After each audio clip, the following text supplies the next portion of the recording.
తెలుగువారి number 1 choice Telugu matrimony.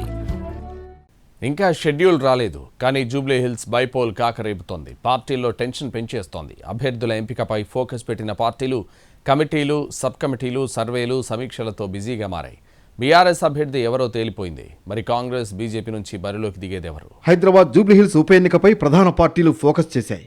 ఇప్పటికే BRS అభ్యర్థిని ప్రకటించగా కాంగ్రెస్, బీజేపీలు అభ్యర్థుల ఎంపికపై కసరత్తు చేస్తున్నాయి. జూబ్లీహిల్స్ బైపోల్పై ఫోకస్ పెట్టిన కాంగ్రెస్ ఇవాళ అభ్యర్థిని ప్రకటించే అవకాశం ఉంది. అభ్యర్థి ఎంపికపై ఇప్పటికే నేతలతో చర్చలు, సమావేశాలు జరిపారు పార్టీ పెద్దలు. 3 పేర్లతో ఏఐసీసీకి నివేదిక ఇచ్చారు మంత్రులు.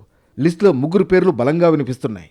నవీన్ యాదవ్, బొంతు రామ్మోహన్, సిఎన్ రెడ్డి పేర్లను అధిష్టానం పరిశీలిస్తున్నట్లు తెలుస్తోంది. మరోవైపు స్థానిక నేతకే టికెట్ ఇచ్చే అవకాశం ఉందంటూ పీసీసీ హింట్ ఇవ్వడంతో ఈ 3లో ఒకరిని ఫైనల్ చేస్తారా, లేక ఇంకేమైనా ట్విస్ట్ ఇస్తారా అన్నది ఉత్కంఠ రేపుతోంది. మొత్తంగా కాంగ్రెస్ పార్టీ ఇవాళ అభ్యర్థిని ప్రకటించే అవకాశాలే ఎక్కువగా ఉన్నాయి.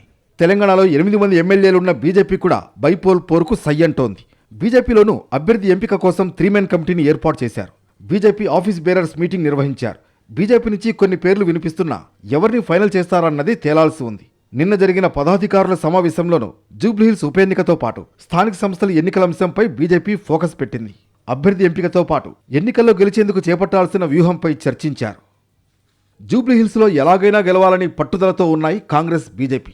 ప్రధాన పార్టీలు ఈ ఉప ఎన్నికను ప్రతిష్టాత్మకంగా తీసుకోవడంతో షెడ్యూల్కు ముందే బైపోల్ పొలిటికల్గా హీట్ పెంచుతోంది.